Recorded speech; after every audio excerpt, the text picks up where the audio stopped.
Hema's cooking channel ಕಡೆಯಿಂದ ಎಲ್ರಿಗೂ ನಮಸ್ಕಾರ. ಮನೆಯಲ್ಲಿ ಏನೂ ತರಕಾರಿ ಇಲ್ಲ ಅಂದಾಗ ಅಥವಾ ಮಾಡ್ಕೊಳ್ಳೋಷ್ಟು ಟೈಮ್ ಇಲ್ಲ ಅಂತ ಅಂದಾಗ ಅಥವಾ ಹುಷಾರಿಲ್ಲದೆ ಬಾಯಿ ಕೆಟ್ಟಿದೆ ಅಂತ ಅಂದಾಗ ಏನಾದರೂ ಹುಳಿಯಾಗಿ ಖಾರವಾಗಿ ಮಾಡ್ಕೊಂಡು ತಿನ್ನಬೇಕು ಅಂತ ಅನಿಸುತ್ತೆ. ಅಂಥ ಟೈಮ್ಗೆ ಹೇಳಿ ಮಾಡಿಸಿದಂಥ ರೆಸಿಪಿ ಅಂದರೆ ಈ ಟೊಮೆಟೊ ಗೊಜ್ಜು. ಬಿಸಿ ಅನ್ನದ ಜೊತೆಗಾಗಿರ್ಬೋದು, ಚಪಾತಿಗೆ, ದೋಸೆಗೆ ಎಲ್ಲದಕ್ಕೂ ಸೂಟ್ ಆಗುವಂಥ ಒಂದು ಟೊಮೆಟೊ ಗೊಜ್ಜಿದು. ಇದನ್ನು ಮಾಡೋದು ಹೇಗೆ ಅಂತ ತಿಳ್ಕೊಬೇಕಾ? ಅದಕ್ಕೂ ಮುಂಚೆ ನೀವು ನನ್ನ ಚಾನೆಲ್ಗೆ ಹೊಸಬರಾಗಿದ್ದರೆ ದಯವಿಟ್ಟು ಸಬ್ಸ್ಕ್ರೈಬ್ ಮಾಡ್ಕೊಳ್ಳಿ. ಹಾಗೆ ಪಕ್ಕದಲ್ಲಿ ಕಾಣೋ ಬೆಲ್ನ ಕ್ಲಿಕ್ ಮಾಡಿದಾಗ ನಾನು ಯಾವುದೇ ಹೊಸ ವಿಡಿಯೋ ಹಾಕಿದ್ರೂ ನಿಮಗೆ ನೋಟಿಫಿಕೇಷನ್ ಬರುತ್ತೆ. ಬನ್ನಿ, ಹಾಗಿದ್ದರೆ ಈ ಟೊಮೆಟೊ ಗೊಜ್ಜನ್ನು ಫಟಾಫಟ್ ಅಂತ ಒಂದು 5-10 ನಿಮಿಷದಲ್ಲೇ ಮಾಡ್ಕೊಳ್ಳೋದು ಹೇಗೆ ಅಂತ ನೋಡೋಣ. ಇದಕ್ಕೆ ನಾನಿಲ್ಲಿ ಒಂದು ಪಾತ್ರೆನ ಬಿಸಿಗಿಟ್ಟು ಅದಕ್ಕೆ ಸುಮಾರು 1.5 to 2 ಟೇಬಲ್ ಸ್ಪೂನಷ್ಟು ಎಣ್ಣೆ ಹಾಕ್ಕೋಬೇಕು. ಎಣ್ಣೆ ಕಾಯ್ತಾ ಇದ್ದಂಗೆ ಸಾಸಿವೆ ಹಾಕ್ಕೋಬೇಕು.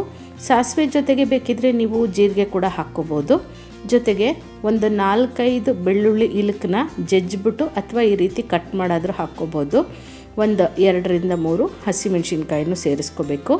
ಹಸಿಮೆಣ್ಸಿನ್ಕಾಯಿ ಆಪ್ಷನಲ್ಲು, ಬೇಕಿದ್ದರೆ ಹಾಕ್ಕೊಳ್ಳಿ, ಇಲ್ಲ ಅಂದರೆ ಬೇಡ. ಇದೆರಡು ಸ್ವಲ್ಪ ಫ್ರೈ ಆಗ್ತಾ ಇದ್ದಂಗೆ ಒಂದು ಹೆಚ್ಚಿರುವಂಥ ಈರುಳ್ಳಿನ ಹಾಕ್ಕೊಂಡು ಇದನ್ನು ಸ್ವಲ್ಪ ಬಾಡಿಸ್ಕೋಬೇಕಾಗತ್ತೆ. ತುಂಬ ಏನದು ಫ್ರೈ ಆಗೋ ಅವಶ್ಯಕತೆ ಇಲ್ಲ, ಸ್ವಲ್ಪ ಬಾಡಿದ್ರೆ ಸಾಕು. ಆದಷ್ಟು ಈರುಳ್ಳಿನ ಸಣ್ಣದಾಗಿ ಹೆಚ್ಕೊಂಡಿದ್ರೆ ಒಳ್ಳೆಯದು, ಗೊಜ್ಜಿನಲ್ಲಿ ನಿಮಗೆ ಚೆನ್ನಾಗಿ ಹೊಂದ್ಕೊಳ್ಳುತ್ತೆ. ಈಗ ಈರುಳ್ಳಿ ಎಲ್ಲ ಸ್ವಲ್ಪ ಫ್ರೈ ಆಯಿತು. ಇದಕ್ಕೆ ಕರಿಬೇವನ್ನ ಸೇರಿಸ್ಕೋಬೇಕು.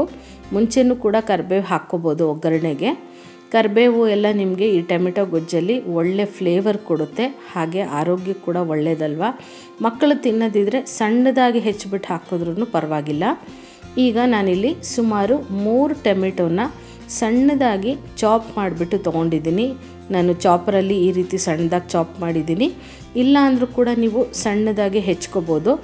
ಈ ರೀತಿ ಸಣ್ಣದಾಗಿ ನಾವು ಕಟ್ ಮಾಡಿದಾಗ ಏನಾಗುತ್ತೆ ಅಂದರೆ ಈ ಟೊಮೆಟೊ ಗೊಜ್ಜಲ್ಲಿ ಈ ಟೊಮೆಟೊ ಚೆನ್ನಾಗಿ ಹೊಂದ್ಕೊಳ್ಳುತ್ತೆ ಮತ್ತು ಗೊಜ್ಜಿನ ಕನ್ಸಿಸ್ಟೆನ್ಸಿ ಕೂಡ ಚೆನ್ನಾಗಿರುತ್ತೆ. ಹಾಗಾಗಿ ಆದಷ್ಟು ಈರುಳ್ಳಿ ಮತ್ತು ಟೊಮೆಟೊನ ಸಣ್ಣದಾಗಿ ಹೆಚ್ಕೋಬೇಕು. ಮಕ್ಕಳೆಲ್ಲ ತಿನ್ನುವಾಗ ಏನಂದರೆ ದಪ್ಪನಾಗಿ ಹೆಚ್ಚಿಬಿಟ್ರೆ ಪಕ್ಕಕ್ಕೆ ಇಡ್ತಾರೆ, ಅಥವಾ ಗೊಜ್ಜಲ್ಲಿ ಏನಂದರೆ ಒಂದು ಕಡೆ ನೀರು ಥರ, ಒಂದು ಕಡೆ ಟೊಮೆಟೊ ಆ ರೀತಿ ಆಗಿಬಿಡುತ್ತೆ. ಹಾಗಾಗಿ ಸಣ್ಣಗೆ ಹೆಚ್ಕೊಳ್ಳಿ. ರುಚಿಗೆ ತಕ್ಕಷ್ಟು ಉಪ್ಪನ್ನು ಕೂಡ ಈಗಲೇ ಸೇರಿಸ್ಕೋಬೇಕು. ಉಪ್ಪನ್ನು ಮುಂಚೆನೇ ಹಾಕಿದಾಗ ಟೊಮೆಟೊ ಎಲ್ಲ ನಮಗೆ ಬೇಗ ಬೆಂದಂಗೆ ಆಗಿಬಿಡುತ್ತೆ. ಈಗ ಸ್ವಲ್ಪ ಟೊಮೆಟೊ ಎಲ್ಲ ಸಾಫ್ಟ್ ಆಗಲಿ, ಅಂದರೆ ಈ ಎಣ್ಣೆಯಲ್ಲಿ ಚೆನ್ನಾಗಿ ಬೆಂದಷ್ಟು ನಿಮಗೆ ಈ ಟೊಮೆಟೊ ಗೊಜ್ಜು ಟೇಸ್ಟಾಗಿರುತ್ತೆ. ಸ್ವಲ್ಪ ಅದನ್ನು ಬಾಡಿಸ್ಕೊಳ್ಳೋಣ. ಈಗ ಸ್ವಲ್ಪ ಎಲ್ಲ ಮೆತ್ತಗಾಗಿದೆ. ಇದಕ್ಕೆ ಏನೇನು ಮಸಾಲೆಗಳಂತ ನೋಡೋಣ. 1/4 ಸ್ಪೂನಷ್ಟು ಅರಿಶಿನ, 1.5 ಟೀ ಸ್ಪೂನಷ್ಟು ಅಚ್ಚ ಖಾರದ ಪುಡಿ, ಅಥವಾ ನಿಮಗೆ ಖಾರಕ್ಕೆ ಹೇಗೆ ಬೇಕೋ ಹಾಗೆ ನೋಡಿಕೊಂಡು ನೀವು ಖಾರದ ಪುಡಿನ ಹಾಕ್ಕೋಬೋದು. ಅಂದರೆ ಕೆಂಪು ಮೆಣಸಿನ ಪುಡಿ, 1.5 ಟೀ ಸ್ಪೂನಷ್ಟು ಧನಿಯಾ ಪುಡಿ. ಇದಿಷ್ಟೇ ಸಾಕಾಗುತ್ತೆ, ಬೇರೆ ಮಸಾಲೆ ಏನು ಬೇಡ. ಈಗ ನಿಮಗೆ ಅಚ್ಚ ಖಾರದ ಪುಡಿ ಮತ್ತು ಧನಿಯಾ ಪುಡಿ ಇಲ್ಲ ಅಂದರೆ ನಾವು ರೆಗ್ಯುಲರಾಗಿ ಹುಳಿಗೆಲ್ಲ ಉಪಯೋಗಿಸ್ತೀವಲ್ಲ ಸಾಂಬಾರು ಪೌಡರು, ಅದನ್ನು ಕೂಡ ಹಾಕ್ಕೋಬೋದು. ಅದು ಕೂಡ ಒಂದು ರೀತಿ ಡಿಫ್ರೆಂಟ್ ಟೇಸ್ಟನ್ನ ಕೊಡುತ್ತೆ. ಆ ರೀತಿ ಕೂಡ ಮಾಡ್ಕೋಬೋದು, ಅದು ಚೆನ್ನಾಗಿರುತ್ತೆ. ಈಗ ಈ ಮಸಾಲೆ ಹಾಕಿರೋದೆಲ್ಲ ಸ್ವಲ್ಪ ಫ್ರೈ ಆಗಲಿ, ಅಂದರೆ ಇದರಲ್ಲಿರೋವಂಥ ಹಸಿ ವಾಸನೆ ಎಲ್ಲ ಹೋಗೋವರೆಗೂ ಇದನ್ನು ಸ್ವಲ್ಪ ಫ್ರೈ ಮಾಡ್ಕೋಬೇಕು. ಒಂದು 1/4 ಸ್ಪೂನಷ್ಟು ಸಕ್ಕರೆಯನ್ನು ಸೇರಿಸ್ಕೊಳ್ಳಿ. ಸಕ್ಕರೆನ ಸೇರಿಸೋ ಉದ್ದೇಶ ಏನಂದರೆ ಈ ಟೊಮೆಟೊ ಎಲ್ಲ ನಾವು ಹೆಚ್ಚಿನ ಕ್ವಾಂಟಿಟಿನಲ್ಲಿ ಹಾಕಿರ್ತೀವಿ, ಸ್ವಲ್ಪ ಹುಳಿ ಮುಂದೆ ಥರ ಇರುತ್ತೆ. ನಾವು ಈ ಸಕ್ಕರೆ ಹಾಕೋದ್ರಿಂದ ನಾವು ಹಾಕಿರೋವಂಥ ಹುಳಿ, ಉಪ್ಪು, ಖಾರ ಎಲ್ಲದೂ ಸರಿಯಾಗಿ ಬ್ಯಾಲೆನ್ಸ್ ಆಗಿ ನಿಮಗೆ ಒಳ್ಳೆ ಟೇಸ್ಟ್ ಕೊಡುತ್ತೆ. ಒಂದು ಸರಿ ಟ್ರೈ ಮಾಡಿ ನೋಡಿ ಸಕ್ಕರೆ ಹಾಕಿ. ಈಗ ಇದನ್ನು ಚೆನ್ನಾಗಿ ಈ ರೀತಿ ಒಂದು ಸ್ಪೂನ್ನಲ್ಲಾಗಲಿ ಅಥವಾ ಸೌಟಲ್ಲಾಗಲಿ ಸ್ಮ್ಯಾಶ್ ಮಾಡ್ಕೋಬೇಕು. ಆಗ ನಿಮಗೆ ಗೊಜ್ಜಿನ ಹದ ಕರೆಕ್ಟಾಗಿರುತ್ತೆ ಮತ್ತು ಟೊಮೆಟೊ ಎಲ್ಲ ಚೆನ್ನಾಗಿ ಬೆಂದಂಗೆ ಆಗುತ್ತೆ.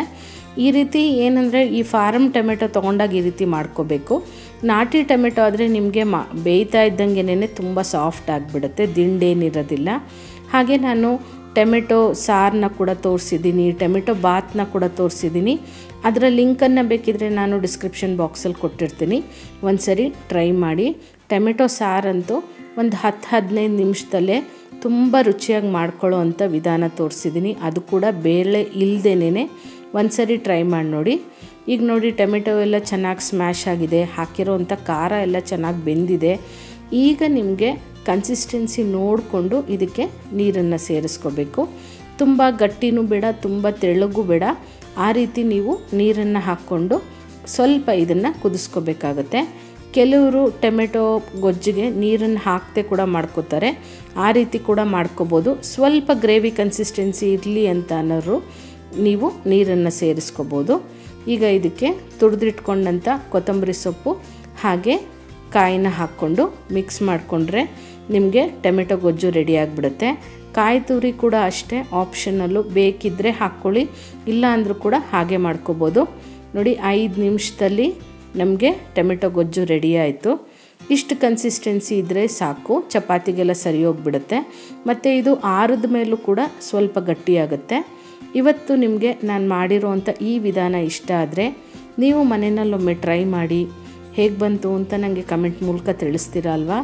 ನಾನಂತೂ ಇದನ್ನು ಬಿಸಿ ಅನ್ನದ ಜೊತೆ ಹಾಕ್ಕೊಂಡು ಬ್ಯಾಟಿಂಗ್ ಮಾಡ್ತಾಯಿದ್ದೀನಿ.